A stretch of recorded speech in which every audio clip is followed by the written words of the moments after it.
O índio chorou, o branco chorou, todo mundo está chorando, a Amazônia está queimando. Ai, ai, que dor, ai, ai, que horror. Olá, ouvintes do podcast Trilhas da História. Estamos aqui voltando para o nosso bloco 2, cujo foco será agora a importância da pesquisa histórica para o tempo presente. Embora já tenha aparecido ao longo do bloco 1 esta relação, aqui nós vamos sublinhar de uma forma mais sistemática, dar mais ênfase a isso, né? Então pergunto, professor Ciliomar, professor Davi, agora, considerando o nosso tempo presente, de que maneira as políticas públicas e a legislação indigenista impactaram a formalização e os direitos indígenas? Como isso pode referenciar a luta dos povos indígenas hoje?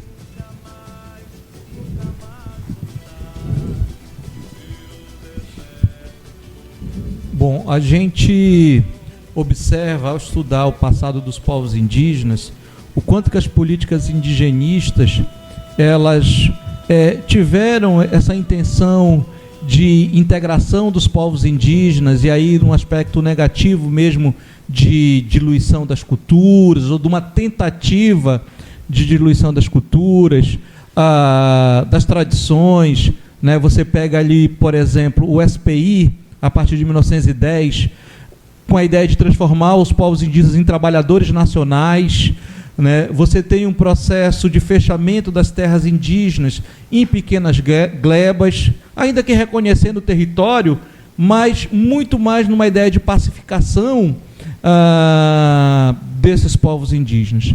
Depois você tem a FUNAI, gestada e que nasceu no contexto da ditadura militar brasileira. Acho que o importante, quando a gente olha para essas políticas indigenistas, é perceber como é que os povos indígenas vão fazendo também a sua leitura desse processo e vão se apropriando, vamos dizer, desses instrumentos, desses mecanismos que inicialmente seriam de dominação e que são apropriados pelos povos indígenas contra os dominadores, vamos dizer assim. Então, você tem o protagonismo dos povos indígenas, sobretudo quando, na década de 70 e sobretudo no início dos anos 80, a gente vê nascer os movimentos sociais indígenas, como a gente conhece mais contemporaneamente, né? Não dá para dizer que a resistência indígena ou a agência indígena seja apenas da década de 80, mas a gente consegue ver a formalização de movimentos sociais indígenas a partir desse período, dizendo o seguinte: olha, não necessariamente o modelo do partido político ou do sindicato dos trabalhadores rurais dão conta das nossas lutas e das nossas especificidades. Então você vê nascer a União das Nações Indígenas, ali no início dos anos 80, inclusive com lideranças daqui do Médio Solimões, né? Você tem Miranhas na liderança, o Álvaro Tucano, né? Esse protagonismo, e a partir daí o nascimento de várias organizações, federações, confederações indígenas em toda a década de 80 e início dos anos 90. Ou seja, são os próprios povos indígenas dizendo o seguinte: esse modelo da política indigenista de tutela, ele não serve. Ele não serve. Nós, enquanto povos indígenas, temos as nossas demandas, né? Temos os nossos projetos, e a partir das nossas organizações nós vamos nos colocar publicamente, com a ajuda de parceiros, evidentemente, e aí eu destaco o CIMI. Acho que o CIMI é importante nesse processo, desde 72, organizando as assembleias. Você tem a pastoral indigenista, também importante nesse processo, e intelectuais ligados às universidades, que também vão estar contribuindo na organização de assembleia. O protagonismo é dos povos indígenas, né? Eu acho que esse é o elemento mais importante a se destacar. Então você tem um conjunto de políticas indigenistas e políticas públicas que vão ter que atender agora a demanda dos povos indígenas mais organizados, com mais força. Você chega em 88, por exemplo, com a consolidação na Constituição dos artigos 231 e 232, né? Que reconhece as culturas indígenas, que reconhece as terras indígenas, inclusive buscando, no passado longínquo, a sua fundamentação, a sua base, para demarcar a garantia das terras indígenas. A gente sabe que a Carmen Lúcia, que participou desse processo, na época em 88, ela buscou no Mendes Júnior, no Instituto do Indigenato, de 1918, nos trabalhos do Mendes Júnior, esse direito primordial, esse direito primeiro dos povos indígenas sobre as terras que eles ocupam. Então, por sua vez, o Mendes Júnior tinha lido a legislação colonial, né, de 1680, por exemplo, a Lei de Liberdade dos Índios de 1680, toda essa legislação colonial que resguardava e garantia a terra dos aldeamentos dos índios aliados. Então, você tem, pegando pelo campo do direito e da história do direito, 88, o início do século XX, com Mendes Júnior, e a legislação colonial interligada numa leitura para fundamentar esses artigos que estão consolidados na Constituição de 88. Quem faz esse estudo é a professora Silvia Loureiro, aqui da UEA, do curso de Direito. A tese dela é sobre o direito das gentes, direito dos povos indígenas, a partir da Escola Ibérica da Paz, e de como isso fundamentou o direito e a Constituição de 88. Ou seja, uma articulação, né, dessa argumentação e desse entendimento em favor dos povos indígenas. Se você tem todo um assessoramento de juristas e antropólogos, historiadores, em 88, a pressão vem dos povos indígenas para que isso aconteça. Então, você tem aquela tese do apagamento, do desaparecimento, as teses fatalistas de que os índios não existiriam mais. Você comentou no início, Luciano, os próprios povos indígenas mostraram, né, a partir da sua organização, que esses argumentos eram falaciosos, né? E vem já nesses últimos 50, 60 anos mostrando aí toda a sua força do movimento indígena. Então, de um lado, você tem o domínio da lei, importante, e do outro você tem os movimentos sociais, né? Pressionando, tensionando com a legislação. A lei é a expressão também dessas tensões, não deixa de ser, como já diz o Thompson, nessa arena de conflitos. E dessa forma que a gente observa. A gente está no meio de uma guerra contemporânea, que é o marco temporal, né? Os povos indígenas estão lá em Brasília, estão tensionando, estão pressionando, estão lutando, porque eles sabem que essa discussão é a mais importante desse século, dos últimos 100 anos, no que tange ao direito e à garantia dos territórios indígenas. Então, no bojo do conjunto dessas discussões, dessas reflexões, que essa questão ela deve ser pensada. E já fica uma indicação de uma leitura, né, Davi, da professora Silvia Loureiro, bem lembrado. Professor Ciliomar. O professor Davi ainda há pouco falou, né, foi chamado, né, de escola da paz, né, Escola Ibérica da Paz, né? Isso é um rótulo do século XX para cá, né? Mas principalmente a figura do padre Bartolomé de Las Casas, né, na sua luta em favor dos povos das Índias Ocidentais, né, como os espanhóis chamavam os seus domínios, e principalmente de um jurista, né, um teólogo jurista, Francisco de Vitória, né, com suas relações sobre as chamadas guerras justas ou o direito dos índios. Vejamos o seguinte, né, falamos de direitos e direito. No campo do direito, ou seja, de se constituírem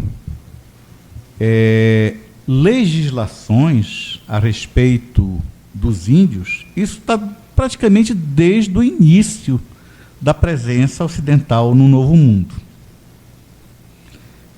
Não se fazia sequer uma invasão se não fosse legalizada. Existia o famoso requerimento de 1513, elaborado pelo jurista, né, Juan Palacios Rubius, lá na Espanha, e todo conquistador tinha que ter, pelo menos, a memória dos elementos desse documento que tinha que ser lido. Orellana, em 1542, reuniu os caciques para tomar posse de terra, porque ele sabia, se alguém contestasse lá na Espanha, dizendo, houve a presença lá dos caciques, se alguém dissesse, ele fez isso sem ter a presença deles, não valeria a conquista.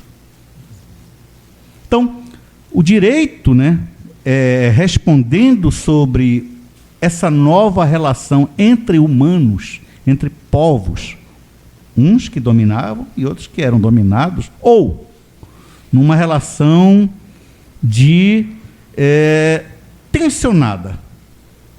Davi mencionou os índios aliados. Na medida que os índios deixavam de ser hostis, tornavam-se aliados. E suas terras deveriam ser o quê? Respeitadas. O diretório sempre foi muito criticado por esse viés culturalista, né? De imposição da língua portuguesa, de abandono de costumes e tal. Mas o diretório, ele talvez tenha sido uma das leis mais, digamos, resguardadoras do patrimônio territorial dos índios, porque nele tinha um viés comunitário. O que a famosa lei de 1798, né, foi sancionado pelo príncipe regente na doença da Dona Maria Louca, né, a Carta Régia, inspirada no Maurício Souza Coutinho, ela acabava com esses resquícios do resguardo aos direitos, olha só, aos direitos que o diretório determinava. Então, o campo do direito, ele é um campo fantástico de se estudar, porque geralmente, e aí eu vou colocar uma interpretação de uma das maiores antropólogas do Brasil, militante da causa indígena, a professora Manuela Carneiro da Cunha. Ela estava lá no processo constituinte. E uma figura deixou de ser lembrada, um homem de direita, um conservador, mas que era um aliado poderoso dos índios na Constituinte. O Afonso Arinos de Melo Franco, que tinha escrito uma obra, né, Os Índios Brasileiros e a Revolução Francesa. Lá um livro da década, acho que de 40, 50. Se não fosse ele o grande articulador, talvez, dos direitos dos índios na Constituição, não teriam sido assegurados. Porque ele tinha, em primeiro lugar, uma autoridade de ser jurista. Jurista, escritor, e um homem de uma visão de mundo que, embora conservadora, ele foi do PFL, né? Eleito pelo PFL. E a professora Manuela Carneiro, ainda bem jovem, lá, professor, o que é que nós vamos fazer? Ela o tratava assim. Nós temos que assegurar esses direitos na Constituição, e ele foi um articulador. Então, veja como são os processos de apagamento de memória. Quem é que lembra hoje do Afonso Arinos de Melo Franco? Eu estou lembrando aqui. Sabe por quê? Quando começou a Constituinte, em 1986, eu era um jovem atento aos noticiários de TV. E eu lembro benzinho que numa matéria do Jornal Nacional, não lembro mais quem era o repórter, assim, o professor Afonso Arinos de Melo Franco, deputado pelo PFL, vai ministrar um curso aos deputados constituintes sobre constituições. Isso ficou na minha memória. E depois, com as diferentes leituras, né, claro, a gente vai aprimorando. Nossa, isso foi fundamental. Mas, assim, é um apagamento de memórias também. Essa chave, né? peça-chave, como existiram peças-chaves. Outros, a Carmen Lúcia, né? A professora Manuela Carneiro estava lá, e é claro, aquelas performances de Ailton Krenak e outros, né? Ali, Paulinho Paiacan, que pegava dinheiro do garimpo. Olha lá, garimpo ilegal na terra dos índios. Ele disse: não, nós vamos fretar aviões com esse dinheiro que nós estamos ganhando para pressionar lá em Brasília, de um garimpo ilegal que eles controlavam. Que não era de qualquer acordo que eles faziam com os garimpeiros também, não, né? Mais uma vez, paradoxalmente, um protagonismo indígena. Muito bem, veja a importância da fala dos professores Davi e professor Auxiliomar. Gabriela, contigo. Vamos dando continuidade. A gente sabe muito bem que a longo e a curto prazo os povos indígenas eles vêm sofrendo, eles têm desafios, tanto mesmo que alguns de nós já participamos de movimentos apoiando contra o marco temporal aqui em Tefé, de algumas instituições indígenas que elas se voltam. Então, de vez em quando, a gente se pega lá com eles, dando o apoio que a população ela deveria apoiar. Não é porque eu não sou indígena que eu não vou apoiar a causa indígena. Então, a gente vai percebendo essa luta deles, esses desafios a favor que eles tenham até a própria terra que já deles já pertence. E, com isso, a gente segue a pergunta que, atualmente, como vocês analisam os desafios dos povos indígenas nesse século XXI? Eu analiso que, a partir, né, das minhas leituras e um pouco da convivência, são variados os desafios em diferentes áreas, né, do nosso país, e a nossa Amazônia simplesmente a metade do nosso país. Eu, uma vez, conversando com um membro da FOIRN, eu disse: vocês aqui não têm problemas de invasão de terras indígenas. Já ocorreu, nos anos 1980. A mineradora Paranapanema, com permissão de lideranças indígenas. Vejam só, né? Então, hoje, o que está acontecendo é um esvaziamento das terras indígenas do Alto Rio Negro, por falta de condições de eles permanecerem nessas terras indígenas. Como assim? Educação. Vamos falar educação. O que fazer quando se termina o chamado ensino fundamental? Tem que ir para uma área onde exista o ensino médio. Então já acontece uma migração parcial ou total de uma família.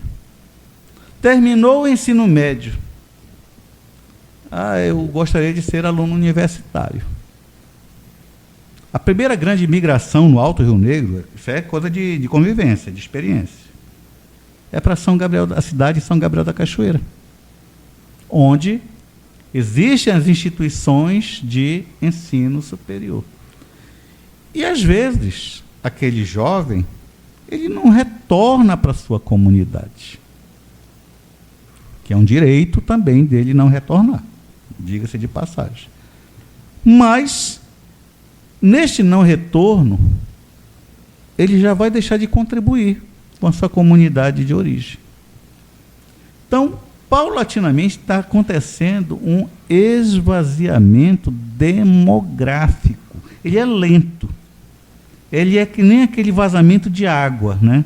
Por um furinho, uma caixa d'água de 1.000 litros se esvazia. Então está acontecendo isso paulatinamente. Quando eu me referi aqui que existe essa licenciatura indígena lá, é também uma das formas de fazer com que esta evasão ela estanque, pelo menos momentaneamente, assegurando que alunos terão uma formação de nível de ensino superior, estando lá por pelo menos mais 4 anos.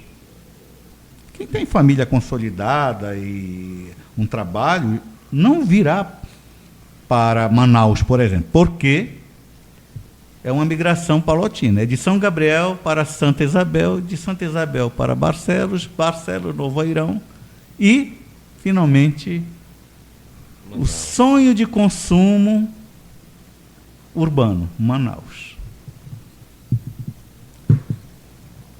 E, é claro, alguns mais ousados vão para outras capitais, que também é um direito. Mas nesse processo, né, o retorno muitas vezes não acontece. Então, os pais às vezes ficam idosos sem a presença dos filhos. Isso é um problema, né, que eu não sei como resolver. Não sei. Porque a dinâmica é grande. E que deve gerar algum debate interno também, né? Justamente. Então, por isso, né, a minha conversa com os representantes da FOIRN, para ver, né, inclusive, quando ainda estávamos em busca de recursos financeiros, se nos ajudem para nós ajudarmos vocês.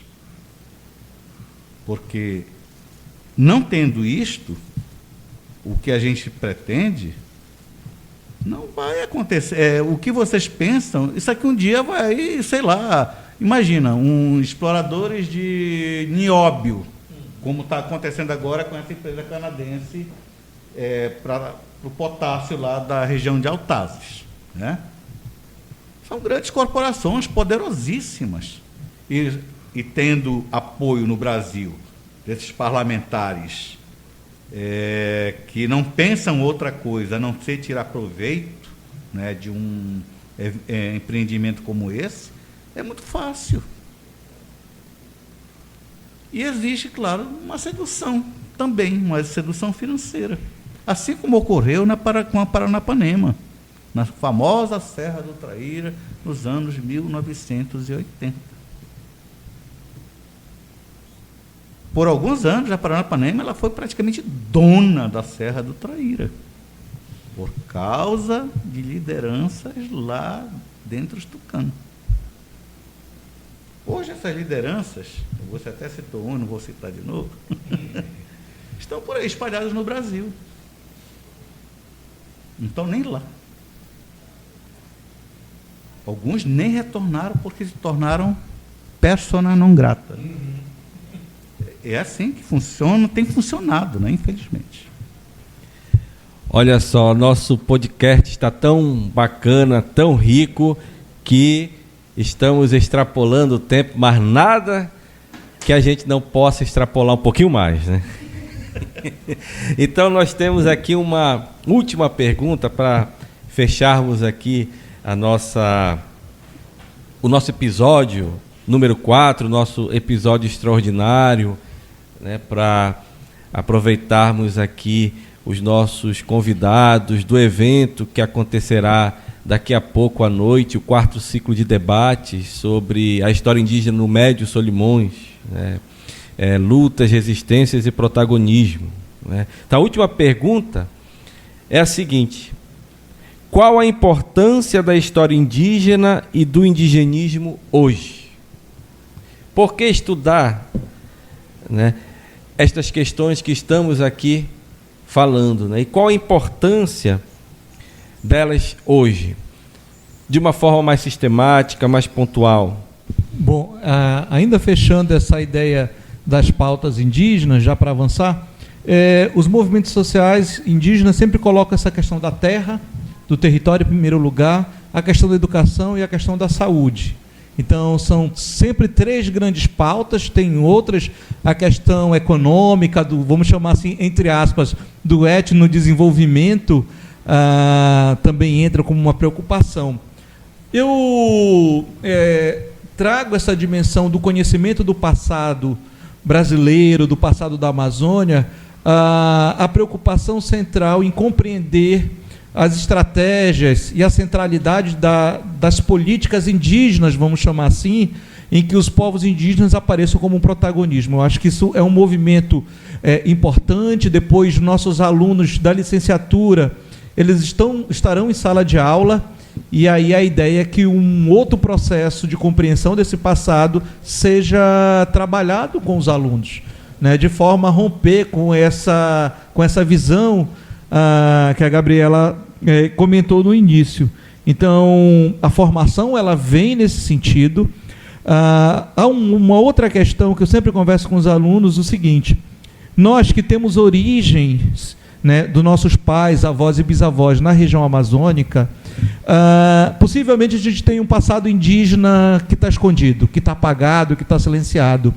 E um exercício importante nesse movimento mesmo do aluno de ir conversando muitas vezes com os seus avós, às vezes tem bisavô vivo, bisavó, vendo essas documentações. Eu estava falando com o Sr. Omar no voo para Tefé, assim, dessa importância, porque essa memória do nosso passado, o passado das nossas famílias, é um movimento muito silenciado, muito apagado. E quando, né, se tem aquele pé do ouvido, olha, tua avó diz que era indígena, e eu penso que dá para fazer esse movimento a partir das ferramentas da história indígena e desse conhecimento do passado, seja no trabalho com história oral, das entrevistas, desse conhecimento e o trabalho da memória, seja também na expertise que nós temos no trato da documentação, inclusive cruzando perspectivas e fontes, de modo a uma fortalecendo o olhar da outra, né, uma fonte. Então, eu sempre falo para os alunos também essa importância. Professor, eu sou nascido aqui em Manaus, mas meus pais são lá de Santo Antônio do Içá. Poxa, a gente que anda, a gente sabe, por Santo Antônio do Içá, você chega, você tem Cocama, você tem Cambeba, você tem Ticuna, né?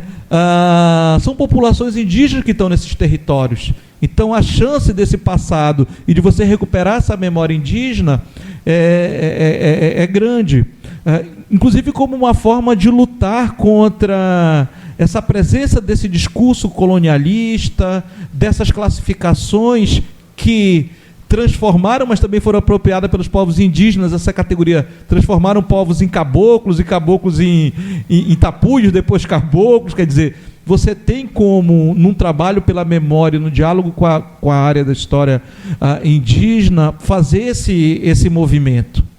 Então, eu penso que tem a questão pedagógica, pensando na sala de aula, tem a questão da produção do conhecimento histórico, nesse diálogo com essas fontes, e tem também, chamaria atenção para essa questão ontológica, vamos dizer assim, da gente conhecer. Eu lembro uma vez, assim, já passando, o professor Simval falando de uma dessas viagens lá para a França, em que um professor dele, não sei se foi o Jean-Claude Smith, falou: olha, eu consigo recuperar gerações da minha família, tipo 4, 5, 6 gerações. Aqui a gente não passa do nosso bisavô.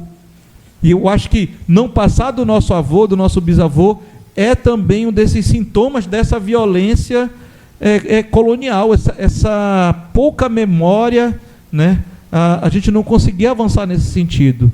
Então, eu penso que esse exercício e as condições de pesquisa hoje que nós temos, seja de ferramentas de história oral, seja de pesquisa documental, nos ajudam a retomar também e a repensar essa relação, esse passado, essa memória da família. Todo mundo tem um tio que veio do Ceará, um avô que veio não sei aonde, mas a avó indígena ninguém lembra direito de onde é que veio, né? Eu digo, esse é um processo que a gente pode ir avançando num melhor entendimento, né? Então, eu acho que a nossa área também pode nos ajudar nesses 3 grandes movimentos, da pesquisa, do ensino e também, ontologicamente falando, das origens da população amazonense. Professor Sidmar. Vejam bem, falar numa história indígena pura só quando nós não conhecemos nada. Mas falar de história indígena está indissociado da história do indigenismo. Um não vive sem o outro. Por quê? Quando, por exemplo, eu abordo uma questão para o século XVI ou para o século XVII, eu o faço a partir da visão europeia. Portanto, já é uma visão indigenista. Mas, por meio dessa visão indigenista, de viajantes, né, de conquistadores e etc., eu posso alcançar elementos desse mundo ameríndio. E vice-versa. Quando um cronista diz assim, ele ficou desconfiado em relação a mim, ele captou uma visão do outro sobre si, uma alteridade. Então, vamos recuperar aqui o velho Mark Bloch. Aquilo que a fonte histórica não queria dizer, queria esconder, mas disse. Olha só. Então, nós temos que ter essa perspicácia mesmo com fontes preconceituosas, estreitas, vagas, lacunares, se nós tivermos bons instrumentos de análise e essa perspicácia, nós podemos pensar algo do outro falado, do outro dito, que aquele que registrou não queria registrar, mas acabou registrando. Então, em nível, digamos, metodológico, é o que chama de crítica, né? Krinein, em grego, é criticar, examinar. Eu vou aqui usar uma palavra do Tucídides, né? Com acribia, com rigor, com densidade. E aí, é claro que vem uma problemática do nosso presente, e esse presente se torna passado também, porque todo passado um dia já foi presente. Como sensibilizar crianças, adolescentes que estão no mundo da escola para essas problemáticas? O Davi acabou de apontar aqui uma possibilidade. Atiçar a curiosidade sobre a família, seja ela o que for. De papai, mamãe, com vovô e vovó, com tio, não interessa que tipo de família seja. Mas atiçar a curiosidade, que eu acredito que hoje já se constitui um desafio até para atiçar essa curiosidade. Com os moderníssimos meios de comunicação, como o celular, que hoje prendem a atenção, não como instrumento de trabalho, mas como preenche, na verdade, um grande vazio da existência de crianças, de jovens e de adultos, que não buscam informações. Então, eu vejo que é necessário, né, que tenhamos essa força que parece se esvair, mas de atiçar, de incentivar a curiosidade, né, de crianças, de jovens, porque a nossa vida adulta ela é carregada dessas lições que nos vêm desse passado pessoal, que muitas vezes é um passado inconsciente, que só vamos ter a consciência dele, né, quando nos encontramos numa situação de alteridade. Você é amazonense, aí que a pessoa se toca, né, que ela tem uma identidade. Por causa do sotaque, por causa do fenótipo, enfim, né, por alguma razão que a pessoa vai dizer, poxa vida, né, eu tenho um passado. Se eu sou amazonense é porque eu tenho um passado. Mas que elementos constituíram esse seu passado, né? Que elementos? É isso que a gente tem que trabalhar no mundo da escola. Da universidade para as escolas, das escolas para a universidade. E para a sociedade de um modo geral. O que vocês estão fazendo com esse programa é uma coisa fantástica. Não sei quantos estão ouvindo. não sei quantos irão ouvir, né, seguir o podcast depois de ir para o YouTube, o Deezer, o Spotify, né? Eu não sou muito dado a essas plataformas, a não ser o YouTube para escutar música. Mas é isso. Sensibilizar. Essa talvez seja o nosso verbo que devemos enfatizar. Obrigado. Pegando o gancho, é isto mesmo, né? É difundir o conhecimento histórico, o seu uso, a sua utilidade, informação, etc., né? A fala do professor Davi, ela foi fundamental. Trabalhar a história indígena no campo da educação fundamental e média, ela é fundamental. E sobre atiçar a curiosidade das crianças e dos jovens de buscar suas próprias raízes, porque eu vim querer saber da história da minha família depois que eu entrei na universidade, depois de um trabalho de aula. Aí a minha avó, a gente sim, é que ela é amazonense, eu sou de São Luís, mas minha avó é amazonense, e ela falou assim, não, a minha bisavó, ela era indígena, e ela sempre me falava que eu ia ver muita coisa depois da morte dela. Só que a minha avó casou e saiu da comunidade indígena, e ela nunca mais voltou, então ela não se considera indígena, porque ela saiu.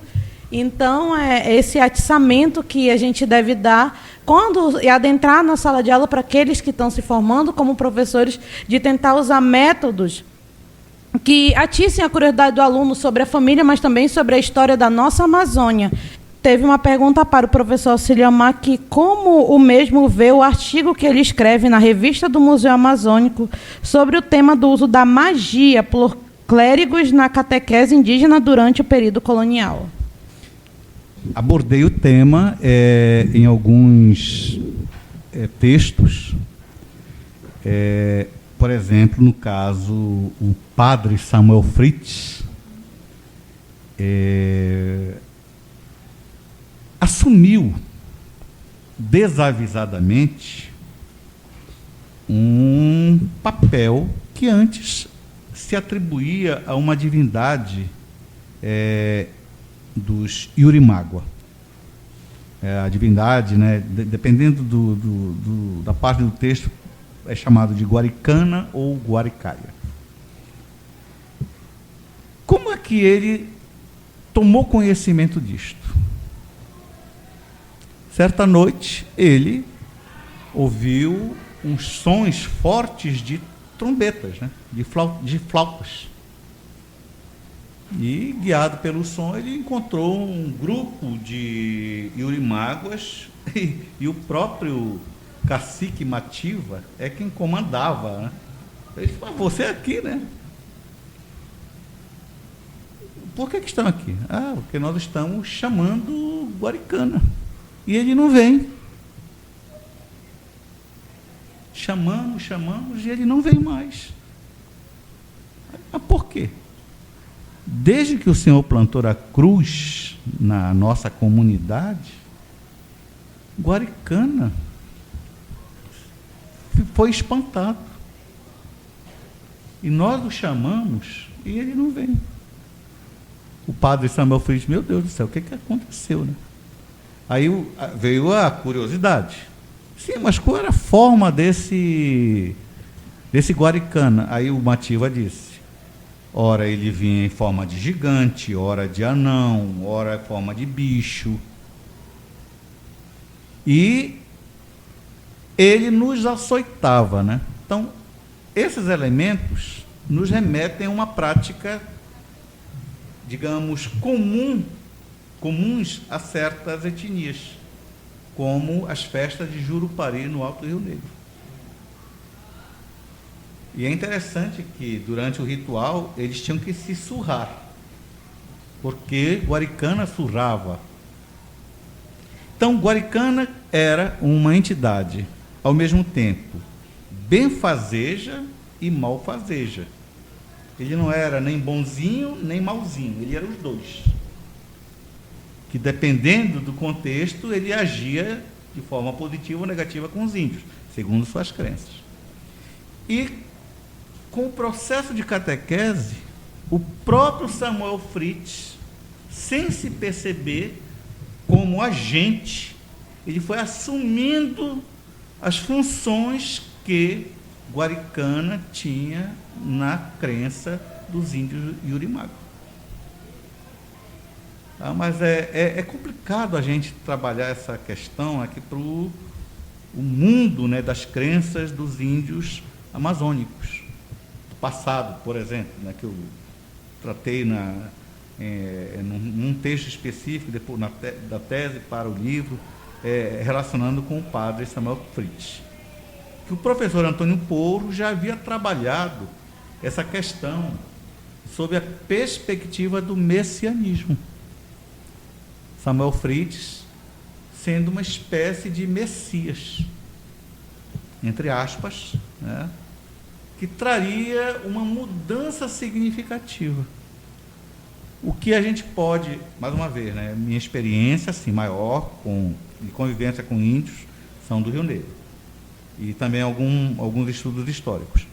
Como aconteceu com os Cristos, o movimento messiânico no Alto Rio Negro, em que um deles disse: não, agora vamos inverter as coisas. Nós vamos virar brancos e os brancos vão virar índios. Porque, já que os brancos maltratam os índios, nós, na pele de branco, vamos maltratar os brancos na pele de índios.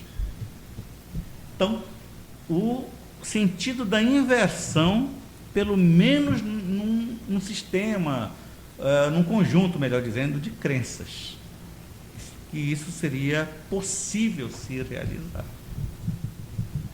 Mas assim, é muito complicado a gente tratar dessas temáticas de cunho religioso, né, de crenças, nessa dimensão, né? Assim, tem que saber usar bem os conceitos. Algo que eu nunca observei entre os cronistas. Eles nunca chamaram nenhum pajé, entre aspas, que já é outro conceito, né, tupi para nós, de bruxos.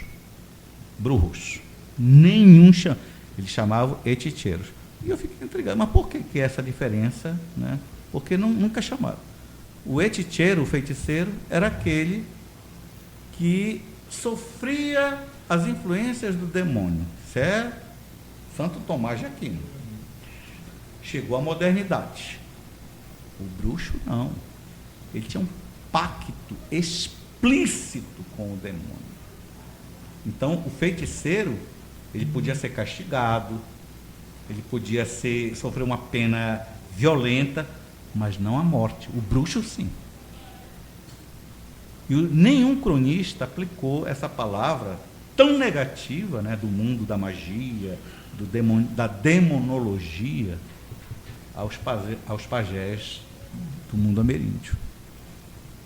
Não sei se respondi. Obrigado, professor. Muito rica a sua fala. Agradecer a presença de vocês aqui no podcast, um aprendizado enorme, né? Gostaria de convidar os ouvintes a interagirem e compartilharem o programa. Façam isso de uma forma intensa, né? Compartilharem o programa nas suas redes sociais. Quem ainda não segue nosso Instagram, segue lá, Trilhas da História, podcast Trilhas da História, ou @Trilhas da História, né? Mas também as plataformas YouTube, Spotify e Deezer. Nestas plataformas o programa estará também registrado, né? E um abraço ao professor Daniel, que não pôde estar aqui presente, mas está aqui no WhatsApp interagindo com a gente também. Mas a pergunta não foi dele, professor, mas foi de uma pessoa que você conhece. Nos bastidores eu lhe digo. Que eu gostaria também de mandar um abraço para o nosso querido professor Tener, que sempre é muito voraz em estar ajudando a gente em tudo que a gente precisa, ao nosso querido coordenador, professor Alcemir Teixeira, para o nosso professor Daniel, que não pôde estar presente com a gente, mas sempre está dando o auxílio que a gente necessita. E também para a minha querida Tiana Aquino, que está lá em São Luís nos ouvindo. E agora vamos finalizar o programa. Vamos ficar com uma música indígena, que é um símbolo de luta contra a violência contra os povos indígenas, arte e cultura. A música Coanguama, né, professor? Coangágua é um rap indígena, né? É um rap que é da criação indígena e que é uma espécie de exemplo de como o mundo indígena no passado e hoje, né, possui literatura, arte, ciência, né? Então a gente quer de repente fechar o podcast trazendo, né, essa energia aqui para o programa.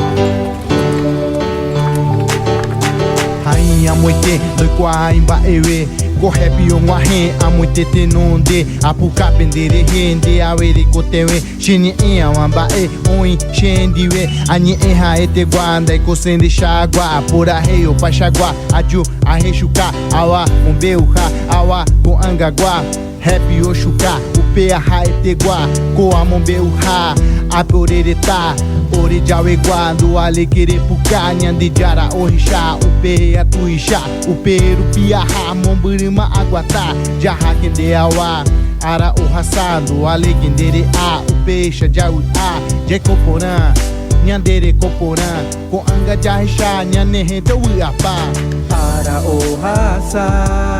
O peixe cheia, irmão e aba, ara o raça. O peixe cheia, irmão e aba, irmão e aba. Ara ipoti, reta rente petei, buraqueira ou ewe, ou a onhondiwe.